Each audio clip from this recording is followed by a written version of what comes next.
আমি কালে ওনার বক্তব্য বারবার শুনেছি। উনি বলছেন আমরা বিদেশি কিছু কোম্পানির সাথে কথা বলছি, প্রাইমারি লেভেলে আলাপ করছি, তাদের দিয়ে কাজ করানোর চেষ্টা করছি, আমরা এইভাবে বিষয়টা পরিকল্পনা করছি। আর একবার শোনেন, ঢাকায় কম বেশি প্রতিদিন 7,000 টন আবর্জনা জমা হয়, 7,000 টন।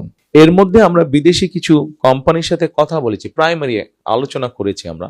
তারা মোটামুটি ভাবে এক্সপার্ট, সেটা হচ্ছে যে ময়লা থেকে তারা বিদ্যুৎ তৈরি করে। আমরা তাদেরকে দিয়ে বলানোর চেষ্টা করছি, তাদের সাথে কথা বলছি আমরা প্রাইমারি লেভেলে, আমরা আমাদের লেভেলে কথা বলেছি তাদের সাথে যে তোমরা ময়লা থেকে বিদ্যুৎটা কিভাবে করবে এবং তোমরা ময়লাটা নিজেটা কালেকশন করবে কিনা, অথবা কিভাবে কালেকশন করে নিয়ে এসে ময়লাটা। আমি কিন্তু কোনো একটা শব্দ নতুন করে যোগ করি নাই, কোনো শব্দ বাদও দেই নাই, কারণ এখানে শব্দই সাক্ষ্য। প্রশ্নটা খুবই সাধারণ। তারেক রহমান, আপনার এই জিজ্ঞেস করতেছে, আপনি কি নির্বাচিত? আপনি কি সোভারেন স্টেট? আপনি কি সার্বভৌম রাষ্ট্রকে প্রতিনিধিত্ব করেন? আপনি শপথ নিছেন? আপনাকে কি সংবিধানে অধিকার দিচ্ছে রাষ্ট্রের হয়ে বিদেশি প্রতিষ্ঠানের সাথে রাষ্ট্রীয় প্রকল্প নিয়ে কথা বলার ক্ষমতা দিচ্ছে? এর উত্তর না। তাহলে প্রশ্ন, কোন পরিচয়ে আপনি আলাপটা করলেন আর কোন বৈধতায় সেটা জনসভায় ঘোষণা করলেন? এটা তো কোনো ব্যবসায়িক আলাপ না। বিদেশি প্রতিষ্ঠানের সাথে রাষ্ট্রীয় প্রকল্প নিয়ে কথা বলা মানে ডিপ্লোমেসি, কূটনীতি। ডিপ্লোমেসি কার কাজ? রাষ্ট্রের। ডিপ্লোমেসি করে নির্বাচিত সরকার সাংবিধানিকভাবে দায়িত্বপ্রাপ্ত হইয়া। আপনি ক্ষমতা প্রার্থী, ক্ষমতার অ্যাসপিরেন্ট, এরা এই ডিপ্লোমেসি করে না। কারণ বিদেশি প্রতিষ্ঠান তো এই কথাবার্তা শুনবে কিভাবে? শুনবে, শুনে মনে করবে যে এই ব্যক্তি রাষ্ট্রের হয়ে কথা বলতেছে। এটা বিপদ।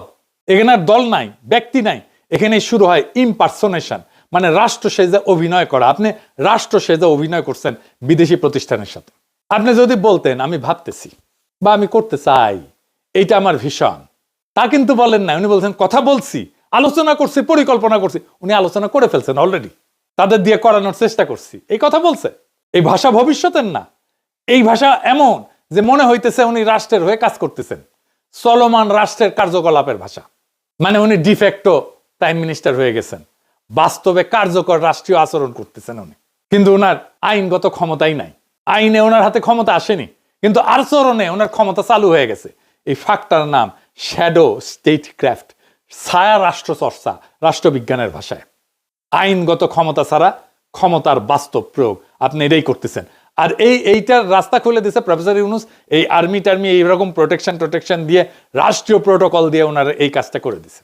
এই প্রশ্ন তো শুধু আইনগত না, এটা গণতান্ত্রিক। এই কথাবার্তা কারা জানলো? কিছু বিদেশি কোম্পানি যাদেরকে পছন্দ করে বা যাদের সাথে তার লোকদের, বিএনপির লোকদের ঘুটু আছে, তারা জানলো ভবিষ্যতে কোথায় ধান্দা করা যাবে। কিন্তু সংসদ জানলো না, নাগরিক জানলো না, ব্যুরোক্রেসি জানলো না, রাষ্ট্রের ইনস্টিটিউট জানলো না। এটা তো পরিকল্পনা মন্ত্রণালয় ছাড় দিবে না, দিবে না তো। পরিবেশ মন্ত্রণালয় ছাড় দিবে না তো। এগুলো সব চাল লাগবে। অর্থ মন্ত্রণালয় ছাড় দিবে না। কারণ আপনি বেশি খরচা কইরা বিদ্যুৎ বানাইতেছেন, এটা তো এফিসিয়েন্ট না। অর্থ মন্ত্রণালয় কেন ছাড় দেবে? টাকা দেবে কেন? বাংলাদেশের নাগরিক তার ট্যাক্সের পয়সা কেন দেবে? আমাকে বুঝান। 3 গুণ বেশি দাম দিয়ে বিদ্যুৎ বানানোর জন্য বাংলাদেশের মানুষ তার ট্যাক্সের পয়সা কেন দেবে? আপনার দলের লোককে ধান্দা করার জন্য? সংসদীয় কমিটি থাকবে না, ওখানে বিরোধী দলের লোক থাকবে না, ওটা ক্যাক করে ধরবে। আর আপনি বিদেশি প্রতিষ্ঠানের সাথে আলাপ করা শুরু করে দিচ্ছেন। বাহ বাহ বাহ। এখন কইতে পারেন এটা তো ভালো উদ্দেশ্যে করা হয়েছে। গণতন্ত্র উদ্দেশ্য দিয়ে চলে না, গণতন্ত্র চলে সীমা দিয়ে, বৈধতা দিয়ে। ভালো উদ্দেশ্য দিয়ে রাষ্ট্রের সীমা ভাঙা যায় না, কর্তৃত্বের সীমা ভাঙা যায় না, নতুন কর্তৃত্ব তৈরি করা যায় না। কর্তৃত্ব তৈরি হবে, শপথ করেন, জিতে আসেন, যদি জিতে আসতে পারেন তারপরে করেন। ইতিহাসে কোথাও কোথাও নির্বাচনের আগে এই ধরনের যোগাযোগ হয়েছে। আর ইতিহাসে সেই ঘটনাগুলোকে কি নাম দিছে জানেন? এগুলো অবৈধ, অনৈতিক, বিপজ্জনক, রাষ্ট্রীয় সীমা লঙ্ঘন। আজও সেগুলো পড়ানো হয় নেগেটিভ প্রেসিডেন্স হিসাবে বা নেতিবাচক দৃষ্টান্ত হিসাবে রাষ্ট্রবিজ্ঞানে। দক্ষিণ ভিয়েতনামের সরকারের সাথে নিক্সন নির্বাচিত হওয়ার আগে এরকম একটা আকাম করেছিল দক্ষিণ ভিয়েতনামে, প্যারিসে। তখন ভিয়েতনামের সাথে আমেরিকার একটা পিস টক হচ্ছিল, শান্তি আলোচনা হচ্ছিল। মানে তখন তাইলে শান্তি আলোচনা করে আমেরিকান সোলজার এমনি চলে আসতো সম্মানজনকভাবে। এটাই ছিল অবজেক্টিভ। প্রেসিডেন্ট ছিল জনসন।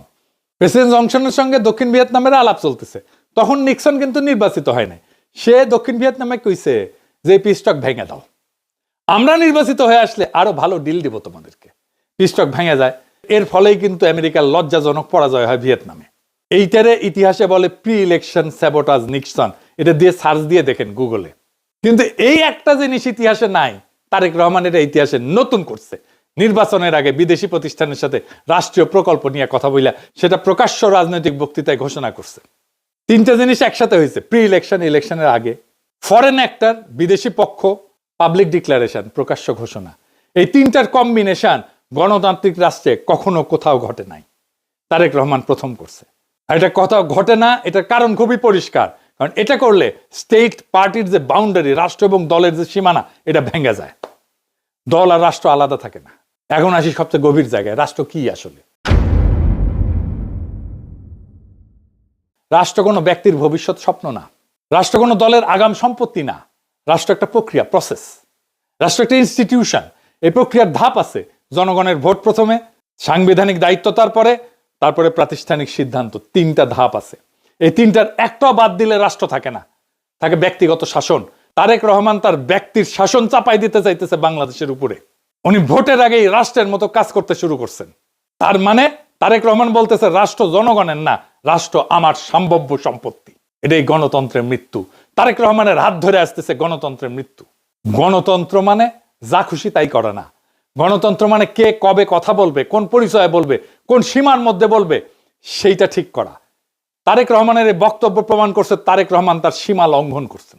রাষ্ট্রের মালিক জনগণ, সিদ্ধান্ত নিবে জনগণ। আপনি তারেক রহমান না, আপনি রাষ্ট্রের মালিক না, এটা আপনার জমিদারি না। আপনাদের কি মনে হয় তারেক রহমান রাষ্ট্রনায়ক হওয়ার উপযোগী? উনি রাষ্ট্র চালাইতে পারবেন? উনি রাষ্ট্র বুঝেন? উনি তৈরি হয়েছেন রাষ্ট্র চালানোর জন্য? বিচারের ভার আপনাদের উপরে দিলাম। 24-এর বর্ষা বিপ্লব নিয়ে ওনার কোনো আলাপ নাই, কোনো আলাপ নাই। হাসিনা নিয়ে কোনো আলাপ নাই, আওয়ামী লীগ নিয়ে কোনো আলাপ নাই, ফ্যাসিবাদ নিয়ে কোনো আলাপ নাই। তাহলে কেন তো মানুষ রক্ত দিল? সে আলাপ আছে? নাই।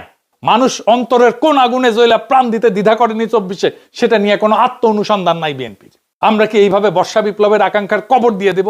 আমরা কি তারেক রহমানকে আর বিএনপিকে ক্ষমতায় আনার জন্য লড়াই করছিলাম? আমাদের বাচ্চারা অকাতরে প্রাণ দিছিল, রক্তে ভাসায় দিছিলাম। রক্তের দাগ কিন্তু এখনো শুকায় নাই। কিন্তু তারেক রহমানের বক্তৃতায় তার কোনো ছাপ নাই। আমরা ওই লড়াই করিনি তারেক রহমান আর বিএনপিকে ক্ষমতায় এনে বসাবো। আমরা তাদের হাতে রাষ্ট্রকে দেব না, কোনোভাবেই দেব না যারা জুলাইকে বিশ্বাস করে না। আমরা তাদের হাতে রাষ্ট্রকে দেব না, কোনোভাবেই দেব না যারা জুলাইকে ধারণ করে না, জুলাইয়ের চেতনাকে যারা ধারণ করে না। আর এই সিদ্ধান্ত নিতে হবে আগামী 12ই ফেব্রুয়ারিতে। আপনার স্বপ্ন, আপনার মর্যাদা, আপনার ভবিষ্যৎকে লুট হয়ে যাইতে দিয়েন না। খোদা তাআলা আমাদের এই নিয়তকে যেন কবুল করেন। ইনকিলাব জিন্দাবাদ।